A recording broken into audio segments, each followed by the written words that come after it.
It's crime and trauma time with your host, everyone's favorite crime and trauma scene cleaner and private investigator, the Prince of Toronto and the Ayatollah of crime scene cleanup, Christian Cadieux, bringing you the highly acclaimed and internationally renowned Crime and Trauma Report, discussing topics with guests and leading authorities on the unsolved, the unexplained, and the forgotten, because each and everyone's memories deserve to be kept alive. And now, without further ado, your host, Christian Cadieux. Hello, everyone, and welcome to the Crime and Trauma Report. I am your host, crime and trauma scene cleaner and private investigator, Christian Cadieux. We are now in January 2017, and January is a very important month here in Canada, as it is the month that we officially recognize Canadian mental health, which is one of the core characteristics of today's topic regarding an individual who I feel is and should be one of the iconic figures of victims suffering from mental health who unfortunately died an extreme and tragic death. Our guest today is an individual that is one of the most thorough investigators that I have ever come across, one of the most respectable YouTubers. I would like to welcome John Lorden. John Lorden has a YouTube channel called Lorden Arts and has created different programs from Johnny Vlogs to the extremely well-regarded and respected Brain Scratch Searchlight, Case Cracked, and the new Itchy Mysteries. Tell us more about that. I started a YouTube channel, kind of played around with my format for the first year or two before I bumped into the format that became Brain Scratch and kind of really steered my channel towards not only paranormal things, but a lot of true crime investigation. And the Elisa Lam case is a perfect example of kind of my transition from one into the other. I first became interested with Elisa Lam because of the famous elevator video. It has been viewed millions and millions of times on YouTube. It basically went viral in China as well. And in looking in that video, a lot of people try to deduce what happened to her. And out of that came a lot of paranormal explanations. And I really wanted to do a different type of show than I was seeing on YouTube. I wanted to try to drive towards things that we could verify, things that we could look into, and not disregard the paranormal stuff, but try to address it, to try to really look at those angles as well and see if there was information to either support or refute those angles.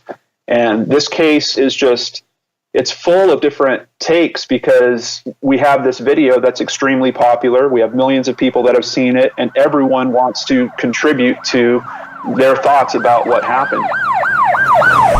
A grim discovery at a downtown LA hotel. Police say the body found is that of a 21-year-old Canadian tourist, Elisa Lam. Adding to the mystery, surveillance video from the hotel elevator. The last known pictures, they show her pushing buttons in the elevator. Looks like she's hiding there, waiting in the hallway for somebody. Elisa Lam was a 21-year-old young lady from Vancouver, British Columbia, of Chinese heritage. Elisa Lam was attending the University of British Columbia. In 2013, Elisa decided to take her West Coast tour and left her native Vancouver, making her way down to California. While in California, Elisa ended up staying for several nights at the Cecil Hotel located in downtown Los Angeles.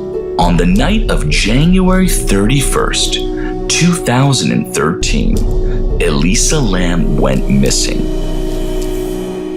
Surveillance video from the hotel's elevators show her acting unusual, as if she's hiding from someone. Several days later, because of guests complaining of a sweet, pungent odor and the taste of the tap water. It tasted horrible. It had very funny, sweety, disgusting taste. The hotel's maintenance man responding to guest complaints went to check the 4 rooftop tanks that feed the building's main water supply.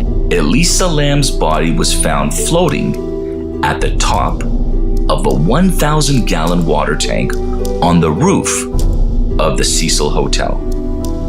The death of Elisa is surrounded and will continuously be surrounded in a shroud of mystery, neglect, and denial. The one thing that we can all agree on, and the facts that we do know of Elisa Lam and certain issues that surrounded her death are: Elisa suffered from mental health. The famous elevator footage shows Elisa acting strange and erratic. This footage is under continuous scrutiny because it suggests if in fact Elisa was alone or communicating with somebody. The footage has missing minutes, which would indicate that someone tampered with the original footage. The Cecil Hotel has a dark and shady history, such as hosting guests such as Richard Ramirez, the serial killer known as the Night Stalker. If there is one thing that everyone and all of us can agree on, is that Elisa Lam was a beautiful young lady that died too young and deserved much better.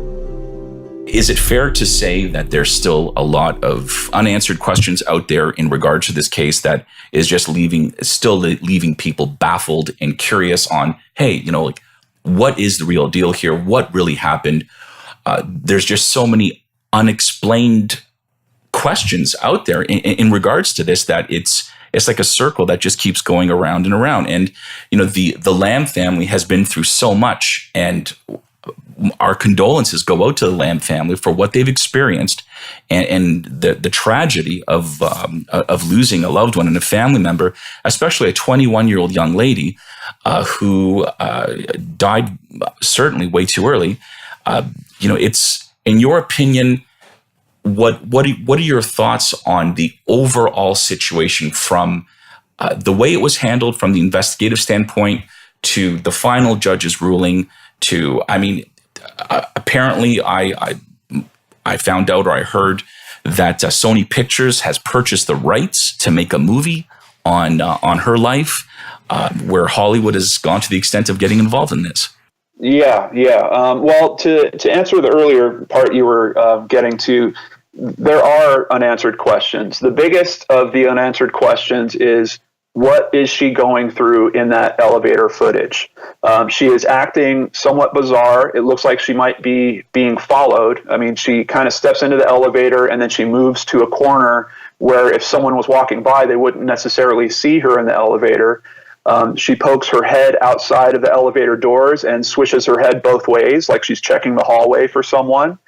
At some point, she then does a bit of a strange shuffle with her feet and kind of jumps out of the elevator almost in a very playful manner.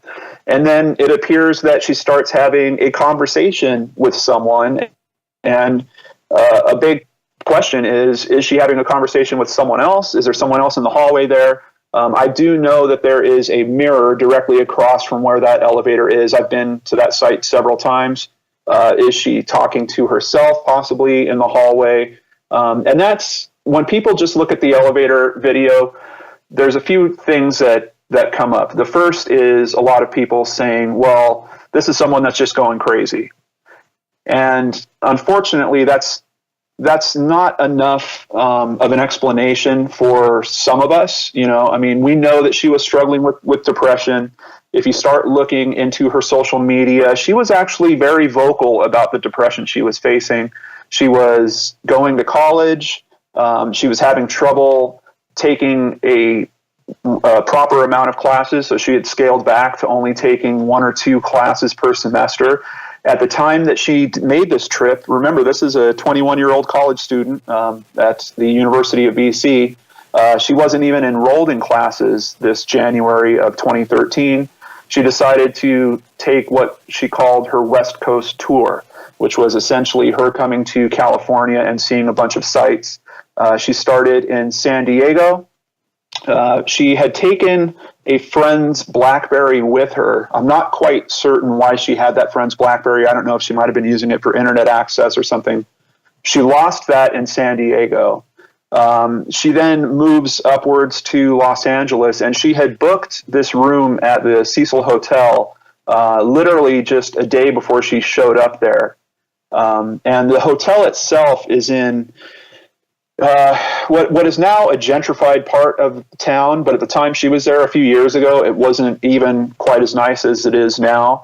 There is a lot of drug use. There is a lot of very bad homelessness in this part of downtown LA. No doubt she was staying at this hotel because it was extremely cheap to stay there. The first room that she rented was actually a shared room with several other people that were sleeping in the same room that she likely didn't know. And that's another part of the mystery that starts shaking out of all this. Once the wrongful death lawsuit came about, we started getting some more details about her stay there, and some of those roommates had complained about her behavior, but the legal documentation didn't really go into details about what their complaints were. But essentially the hotel moved her into a private room on this final night, where ultimately she wound up disappearing and becoming a missing person for a matter of weeks before they found her body in the water tower on top of the hotel. So the questions just stack up. And another one of those big questions is, you had her in this water tower on the roof. The water tower is about 8 feet tall. It was on risers that were actually lifted off the roof another couple feet. And one of the hardest things to answer still to this day for me is the mentality of a young girl being there alone, deciding to go to the roof for some reason on her own. She normally wore glasses. She didn't have her glasses with her. And she's navigating a downtown LA, 14-story building rooftop that has no safety protection. There's no gates to stop you from the edge and falling off. And then she climbs even higher than the rooftop somehow to get on top of this water tank, remove a 20-pound lid, fit herself into the water tank for some reason. And unfortunately, we really don't know what happens from there, but they ultimately find her weeks later. Her clothes have all been removed. They are in the water tank with her. And the autopsy shows little more than the fact that she drowned. There are no marks on her body outside of two very small nicks on one nick on each of her knees. But there's nothing to suggest that she was attacked in any way. They did take the materials for a rape kit, but I don't know if they processed them. Los Angeles is kind of notorious for having a backlog of unprocessed rape kits, unfortunately. And when she was eventually found by a worker of the hotel that was responding to complaints about the water pressure and people complaining about the quality of the water coming out in their rooms, he found the water tank with the lid off of it. And LAPD had searched the roof supposedly twice before that. And one time they even had dogs that they were taking through there. So how they missed the water tanks, first of all, because if you're standing on the roof, there is little to search up there. You literally have one maintenance building and 4 of these water tanks. There's really nothing else to search. So if you're going to search the roof, I'm very surprised that someone didn't try to get to a vantage point where they could at least look at the top of the water tanks. Sure. And those water tanks are visible from Google Earth. Oh, those, yeah. From a distance, even from the ground. Yeah, absolutely. Yeah, you can see them from the street. So I mean, if you're looking at the roof, even if you're not up there, and you're considering searching it, and you're looking at that point for a body. I mean, she had been missing for a matter of weeks, so they weren't looking for her to be alive up there somewhere. It really boggles my mind that no one thought to get a vantage point where they could see the top of those water tanks. They probably would have noticed that the lid was off of one, and they could have very well found her at that point. And then when you consider dogs, how did they not pick up a scent of hers? I really have no idea. Supposedly, scent from a person transfers within a matter of seconds of them touching something. And another one of the big questions we still have, which LAPD doesn't even seem to have an answer for, is the path that she took to that water tank. They have no idea how she got up there. There are 3 emergency ladders on the sides of the building. She might have taken one of those to get up to the roof. There is also a door that is pretty much directly from a stairwell that's inside the building. The door is supposedly alarmed and locked from the outside, but not from the inside. It's an emergency exit, so it has a push bar, so it'll open fairly easily. And I've heard from multiple people, including one person that I went with to the hotel to investigate it for ourselves. He ran up. Your co-investigator. Yeah. He's more of he's a different type of investigator, but he still was very knowledgeable just about what we should be looking into. And basically, when I was sitting down in the lobby getting some footage, he decided to run all the way up there and push through that door, and no alarm went off. And according to the legal information that the hotel staff had said, they said that there was supposed to be an alarm that was loud enough to be heard on 2 floors, plus it would trigger an alarm at the front desk to let them know that that door had been opened. And outside of that, I've had many, many viewers on my videos talk about the fact that they've been there and they've gone through that door up there and they've never had an alarm happen. Certainly, that was very thorough for your co-investigator to actually go up there through the stairwell and push through that door to determine whether or not a buzzer, an alarm, or something would be set off or tripped. And I give full kudos to your co-investigator, because that certainly says a lot as far as what type of preventative measures were taken by the hotel in preventing guests or any individuals from going to the roof, or some type of mechanism being put in place in preventing that, or notifying maintenance staff or any personnel from the hotel, for that matter, that someone has had access to the rooftop. Now, in previous videos that you've made, you've stated that many individuals have accessed, whether it's through because of signs of graffiti, but many individuals have, in fact, guests or non-guests have, in fact, accessed the roof of the Cecil Hotel in and around that time. Is that in fact correct? At least at the time that I was investigating it, yes. Now, keep in mind that's, a year and a half or 2 years after this actually occurred. But I don't imagine that things were any better back then. And photos from the time definitely show that there's plenty of graffiti up there. There was mention of cigarette butts and beer bottles up there. So I think it's fairly clear that people are going up there. I know since that, there have been several other people that have gone to check this out for themselves, and you can find other videos on YouTube where people are accessing the roof with no issues whatsoever. From a crime and trauma scene, from a microbiology standpoint, what I can tell you is that during the decomposition stage, and especially where Elisa was when she was in the water tank, and I believe it was a patron of the hotel that first noticed perhaps a sweet odor, a pungent odor coming from the water and the pressure from in the shower. What I can tell you in my experience, from a crime and trauma scene cleanup standpoint, from a decontamination standpoint, the human body, 15 minutes after the heart stops beating, the human decomposition process begins. Now, it doesn't necessarily mean that all the nastiness takes place, but it begins and the stages begin.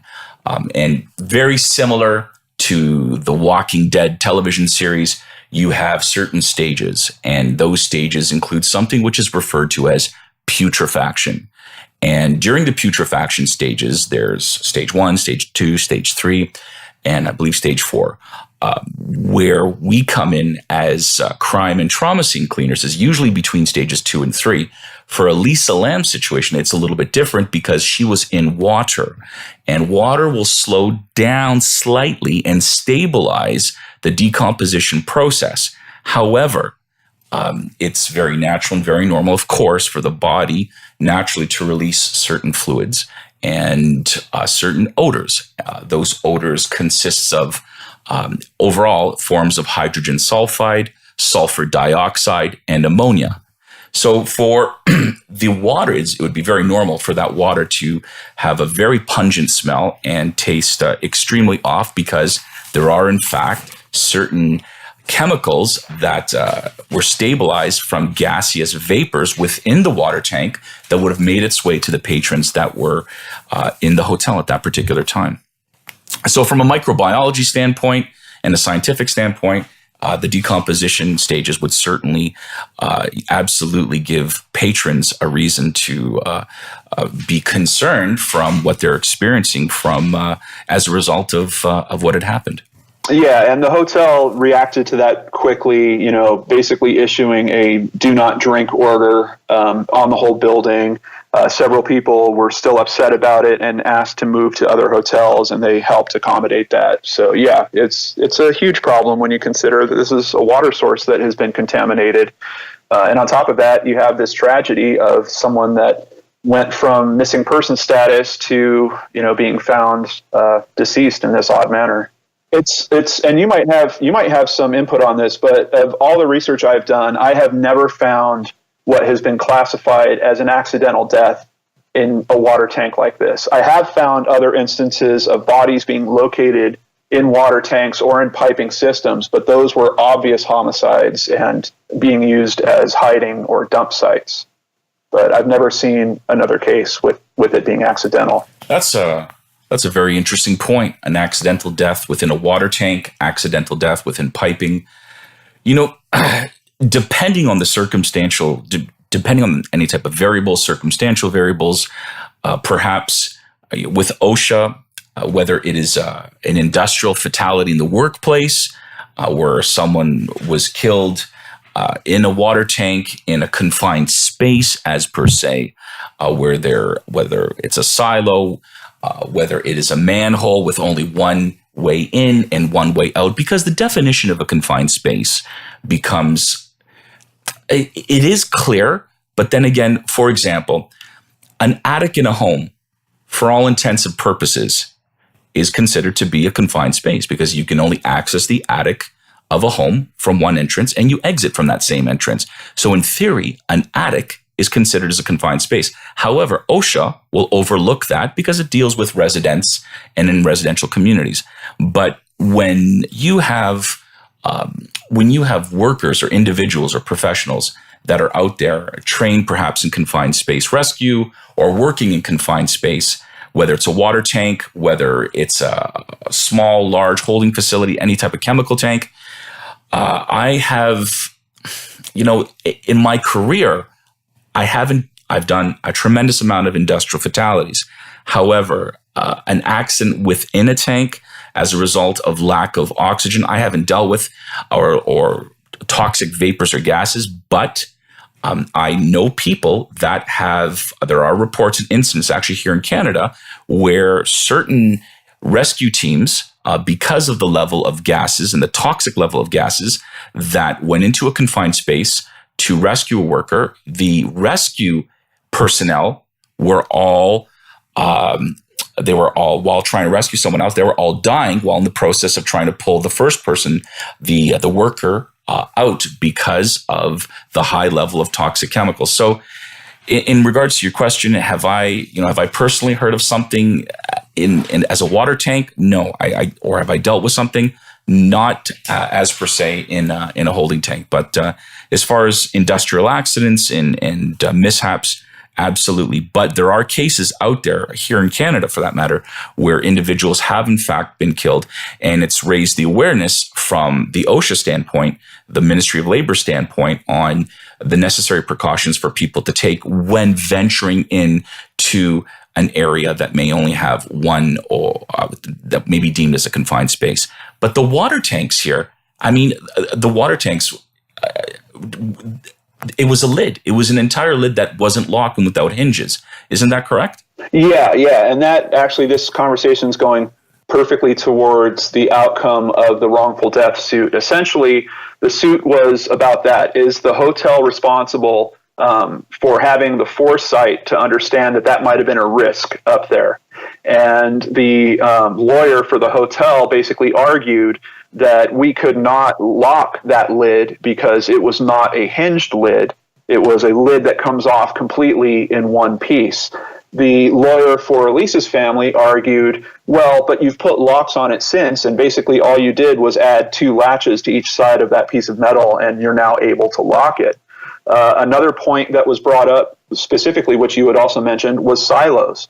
Apparently with grain silos, it's reasonable to think that children might occasionally get into them. And because of that, apparently grain silos have some type of emergency latch from inside that can usually get a person out of it. And all this really raises a significant question with Elisa being in that water tank. What was keeping her in the water tank? Yes, it's 8 feet tall. She, I think, was 5'3", if I recall correctly. But if there was water in the tank along with her, particularly if it was at a high enough level, she should have been able to swim near the top, at least enough to grab the lid and maybe pull herself out. As a matter of fact, the person that found her said that when they looked in, she was literally floating at the top of the hatch. So now, admittedly, this is a water tank that is being used by the building. It is being refilled from a tap system that is coming from below the building. So the height of the water will certainly vary throughout the day depending on its usage. But it is still a heck of a question. What was keeping her in there? There were no bars, no ladders, anything inside the water tank that could have allowed Lisa to escape or at least aided her in getting out of the tank.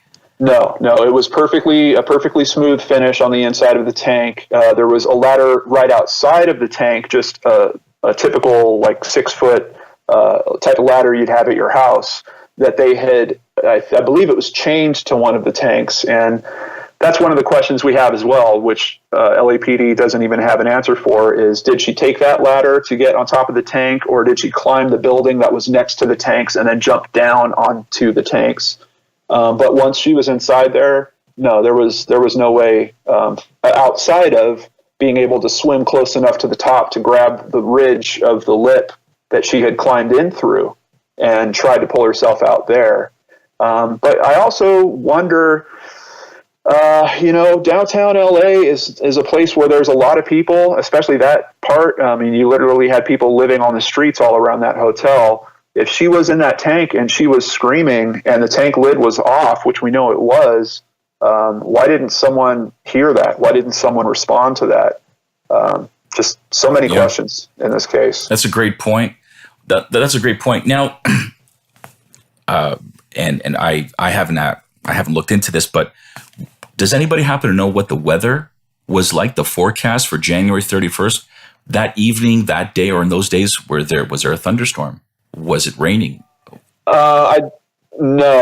I do know people that have done some research on that, and it does dip to, in that part of town, particularly up there, I think it could get down to maybe the mid 40s at the lowest Fahrenheit.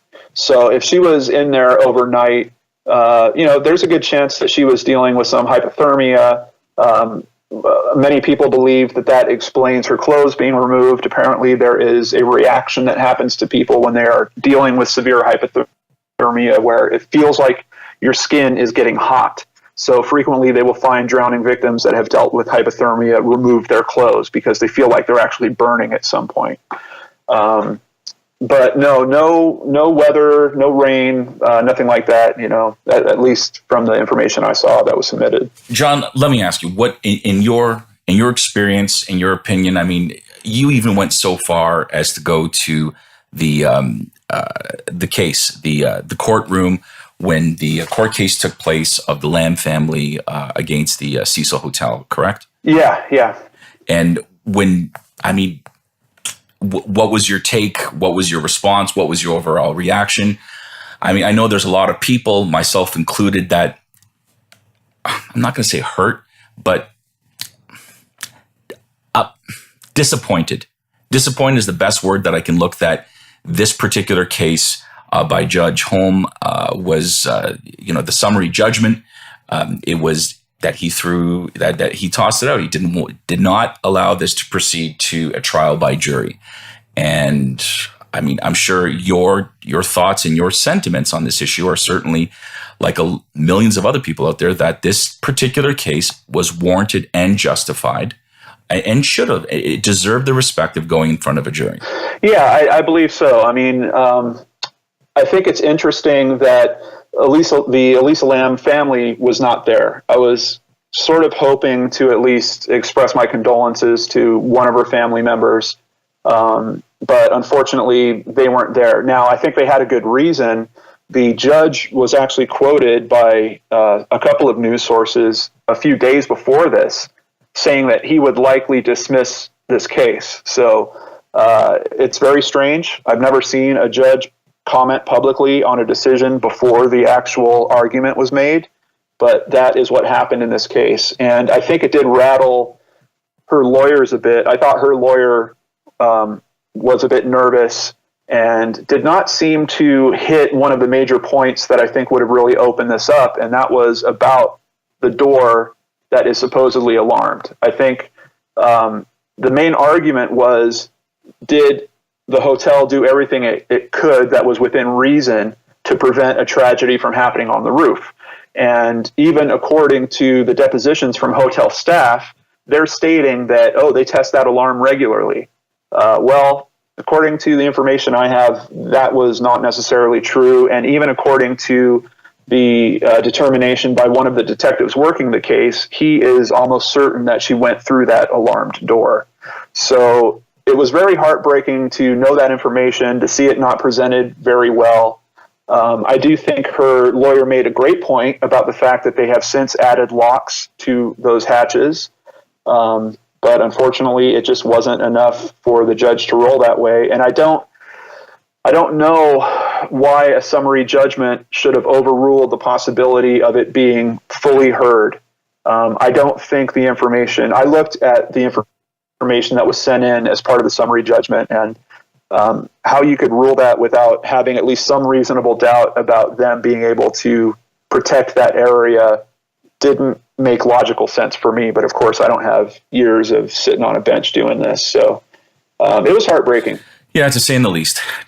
I think yourself and millions of other people, myself included, certainly would say that unequivocally that this particular case did warrant a trial by jury. Yeah, it's heartbreaking. It's unfortunate. Yeah, it is. And there's several aspects of this case. I think the reason why it's so popular, the reason why it sticks with all of us is I think a lot of us associate with Elisa. A lot of people have trouble trying to fit into this world, or trying to fit into college life, or trying to figure out what they want to do with their life. And the social media that she did leave behind just shows this struggle that we are all very, very familiar with. So it's really, I think it touches a lot of us, and still to this day, I'm hoping at some point I'll have the opportunity to properly give my condolences to her family. I also think that in terms of anyone really figuring this out, in terms of was it investigated properly, or getting a shot at even looking at the police information around all this, I think her family is the only one that could really request that. I do know people that have tried to file Freedom of Information Act requests to get the detective work around this case, and they have all been shot down. We also know there is more footage of her that night. There is another kind of mysterious aspect in that she showed up to the hotel, and they have footage from one of the cameras in the lobby that shows her entering the hotel with two men. We don't know who these men are.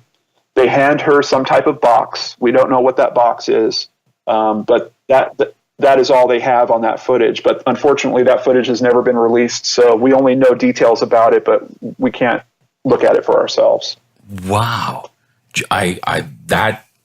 John, I've never heard that before. That's great. Thank you. Yeah. And I know people that are trying to get that footage as well, and they're using lawyers to try to do this, and they are still being met with firm resistance. But like I said, if her family was on board, if her family would be cooperating with someone like myself or some other person that's looking to really investigate this further, they might be able to get around some of the excuses that we're hearing from LAPD about, privacy rights on a case like this. Which is, I totally understand, and it's very understandable that they should be sensitive with this information. But then you also have to wonder about, well, who decided to make her autopsy public? Because right now you can go online and read her complete autopsy. Who released the footage of her in the elevator? Now, we know that was released by the LAPD, and we didn't even talk about the problems with the footage. Yeah, what is the deal with that? Yeah, there are 3 distinct areas where people that have looked at it very closely believe that there are edits in it. Some people think that that's possibly because other people were in the footage and they were cut out of the footage for some reason. I myself don't know. But just the clip as it's presented is kind of strange because Elisa only appears in the first 2.5 minutes of it. And then the footage goes on to show the elevator just operating normally, which is, I don't know why it's there. Like the last 60 to 90 seconds really doesn't do anything unless you're trying to present this footage as some kind of creepy, paranormal, haunted elevator story, which is one of the theories that buzzes around this case, that she was playing something called the elevator game, where you have to press the buttons in a certain order, and if you follow all these rules, you'll be taken to another dimension. Outside of that, people look at this footage and they say they see Richard Ramirez, who was a very infamous killer in the 1980s that lived at the Cecil Hotel on the 14th floor. The Night Stalker. Yeah, the Night Stalker, Richard Ramirez. Richard Ramirez, of course, absolutely. Yeah. He was on the 14th floor. Okay. He was on the 14th floor, and we know from the footage, based on her pressing the buttons and the one that won't light at the top of the rows that she's pressing, that it's likely that she was on the 14th floor when this footage was captured. So outside of that, you also have the time code. The time code on the footage is completely busted up. It's unreadable. You can't really make sense out of it. I've had people tell me that is a somewhat typical type of code for automation to read the time. I've never seen another piece of security footage that uses code like that. And I've even reached out to the person that originally posted the Elisa Lam video. He was a reporter for some smaller LA newspapers, and I asked him about how he acquired it. Did he do anything to it? And he was very clear with me. He was like, John, this is exactly how LAPD. He worked with a media and press person within the LAPD. They gave him this video file, and he put it right on YouTube exactly as it was given to him. We also suspect that the video has been slowed down by at least approximately 30% speed, which some people have done analysis, and if you speed it back up, it certainly takes away a bit of a creepy vibe that's happening in the video. It just, when I started looking at this case, I was even wondering if this was all real. Like I was really thinking that this was some type of almost like a Blair Witch Project thing that was being pulled on us by Hollywood. That you know what? I remember watching your video on that, John, and that was one of that was one of the things that drew me to your channel. And I never forget, you were so convinced and just absolutely unequivocally convinced that there was somebody else in the hallway, and based looking at the video footage and from whatever angles were possible in viewing it, that there is something far more sinister here at play. Something, and perhaps it is that what causes the allure, the attract. What is it about this particular case? What is it about this situation that millions and millions of people across the world that are so fascinated about it? And I remember you stating and saying that, hands down, you truly believe that there was definitely somebody in that hallway that, whether she was playing a game with, she was communicating with, or whichever the case may be. But yes, there was in fact someone else there. Yeah, and since I have actually gone to the site, if you step outside that elevator door and look directly to the right in the direction that she's speaking, there is a public bathroom and a public shower. And after I saw it for myself, I mean, it's literally less than 10 feet from that door. it began occurring to me that I wonder if someone was, in the bathroom or in that shower behind that door, cracking it open and talking to her and playing this weird game of hide and go seek. There's this energy to what she's doing where it does seem like there's a playful nature. And yeah, I'm still unsure. I'm still at a point, but what I had to come to with it was I ran all the theories I could. I listened to my audience and I tried to research the things that, seemed most viable or that I could at least rule in or rule out. And when it got down to going to the court case, and at least, even though her family wasn't there, the opinion from their attorney was very clear. And that was that their belief was this is a person that experienced a psychotic break, that we know that she was taking 4 different medications that were supposed to help her deal with her depression, her bipolar disorder specifically. And we're not sure if she took her medications right at that period. It seems like something went wrong. And their opinion was that they specifically said it in court. This is not a ghost story. This is not something paranormal. We believe that this is a woman that was just in an unfortunate circumstance, had a psychotic break, and wound up in that water tower. So the last video I actually made on it was a tribute specifically to that, to try to raise awareness to people that are dealing with bipolar disorder or just general depression. I went through a bunch of her social media and I took her own words and I kind of wove them into one speech, and then went and shot a bunch of footage down around the hotel, and I got an actress to walk around and just show, close-ups of feet walking around in that area. But the words that you're hearing are actually all Elisa's words about her struggle with depression. I think that was very admirable of you, and I commend you on that tribute video as far as mental health issues are concerned, and I think that's just excellent. Yeah, and that was one of the things I was always very cautious of when I made this series. I mean, I think I made like 12 or 13 different videos, but I always kept in the back of my mind that, her sister might see this at some point. Her parents might see this at some point. I really tried to make sure that I was always being respectful to at least leaving myself open to that possibility that it was truly her struggling with her mental situation, and that's part of what happened to her.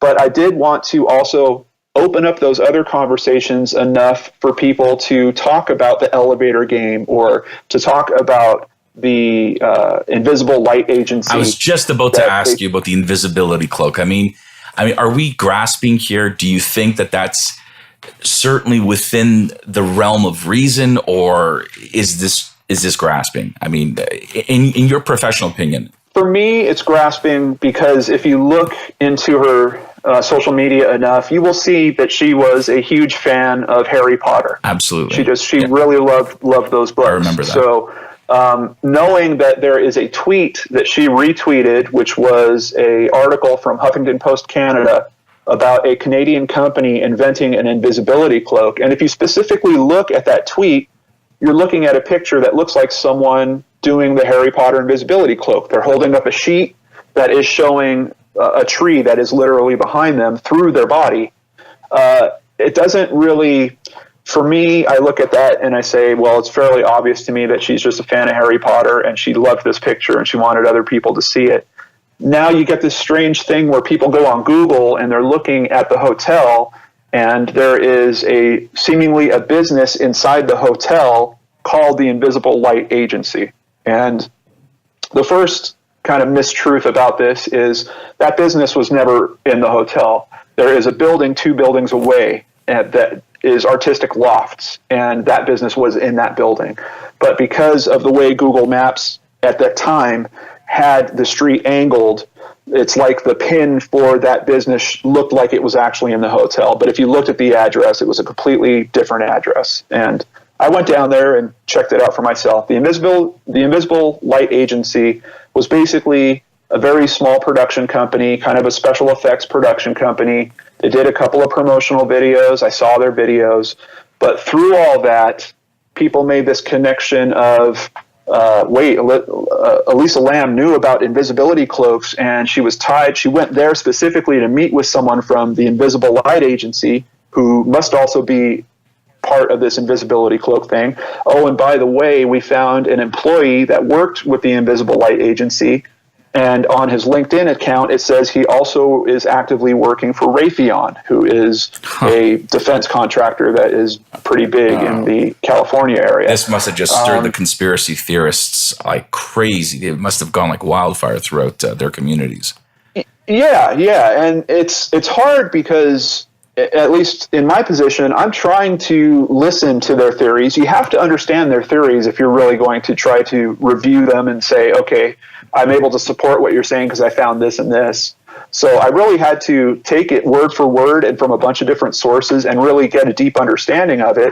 And I did, but there's simple little things you can look into, like the LinkedIn account for that supposed employee.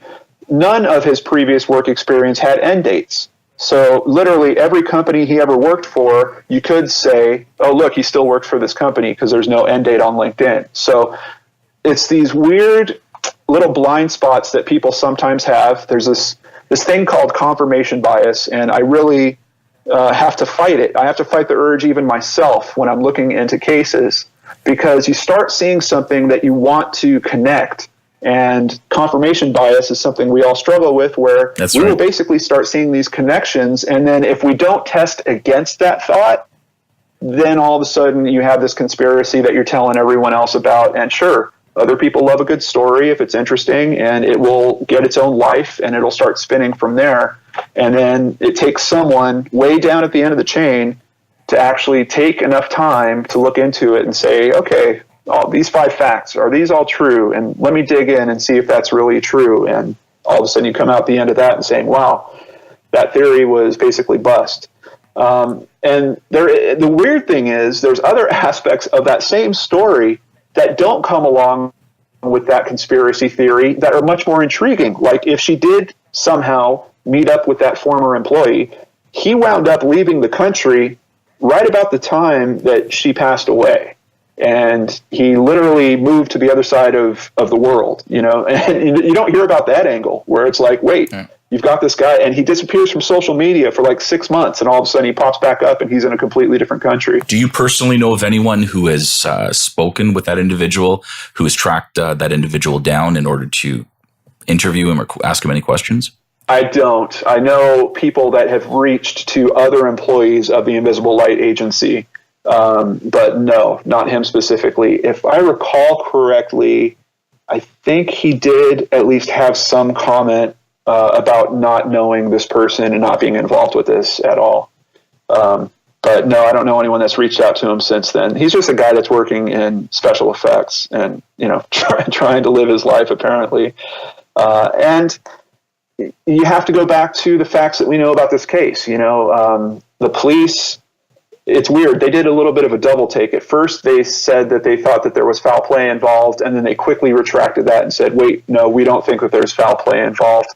When you have a body that shows up and you don't have any restraint marks, there's no bruising that happened to her body, it's very hard to start painting the picture of, someone did something to her. Now, I still think there's a theory around that. I think that if you have someone threatened with a weapon of some kind and you tell them, crawl up on that tank and get in there, or, I'm going to shoot you or something along those lines, that's not going to leave any types of marks on the body necessarily either. And that's part of the reason why I really had trouble in how quick the LAPD kind of just assumed, oh, this is all an accident. The autopsy report took months to come out, and if you look at the autopsy report, I don't know why it took so long. I mean, it's very simple. Like I said, no marks on her body. They talk about all of her organs. There's nothing really strange happening there. There is a toxicology report that was also released with it that does show at least 2 of the medications that she was supposed to be taking were in her body at the time. It's the list of questions on this case truly just doesn't end. From many angles, I just feel that it's going to be an ongoing issue. It'll be an ongoing topic. What really happened? What really happened to Elisa Lam? Now, correct me if I'm wrong, how far has Hollywood stretched out is to get involved in this? Well, it's pretty serious when you have a major studio that, picks up a script, but a lot of times those don't always go through. At that point, they have a script and then they try to attach people to it. The director was attached, and then they attached a star, Anthony Pena, to it. But then the director fell out, and now the most recent twist I've heard is that Sony is actually passing on the picture. So at this point, it is up for grabs by any other studio that wants to buy it. I know someone in the entertainment industry that was hoping to work with me on a bit of a bigger project specifically about this case. And he's convinced that the entertainment industry does not really understand this case very well. And he is not sure that anyone's going to pick up that film at this point. It's strange because as big of an internet phenomenon as it is, and as viral as it still is, it's weird that Hollywood doesn't really seem to recognize what makes this case so interesting to so many people. So I'll be keeping an eye on it, but from where it's currently standing, that project is firmly in limbo. Even if it was picked up by another production company, I'm sure it would be years off of being released. Well, that's Hollywood for you. Yeah. But needless to say, John, we're coming to an end here. And first of all, allow me to take the opportunity, first and foremost, to the Lam family. Again, our deepest sympathy and condolences from all of us in regards to what happened to your daughter, too young, and it was extremely unfortunate. John, thank you so much for taking the opportunity and speaking to us in regards to your knowledge, your level of professionalism, and your research, but more importantly, your thorough investigation onto this particular case. And it was just great. And I certainly look forward to speaking to you in regards to other cases that have perplexed individuals and the great work that you do out there. And certainly, please, from all of us at Crime and Trauma Report, please keep up the good work. And we're big fans of what you're doing. I would love to stay in contact, particularly because I'm sure I'm going to have some questions to bounce off you at some point in the future. But I also just wanted to say to anyone out there that's listening, if you are struggling in some way with depression, even if you're not diagnosed yet or have no idea about it, there are free resources out there. There are people that care. There are people that will help you. So please reach out to those. Please do not end up being a story on my channel. It breaks my heart to look into these cases.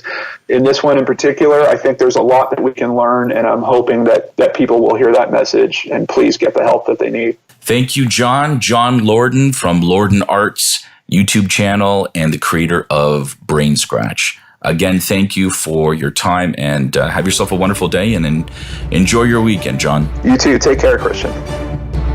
Thanks for joining us for another Crime and Trauma Report with your host, Christian Cadell. Join us next time for discussions on topics such as the unsolved, the unexplained, and the forgotten.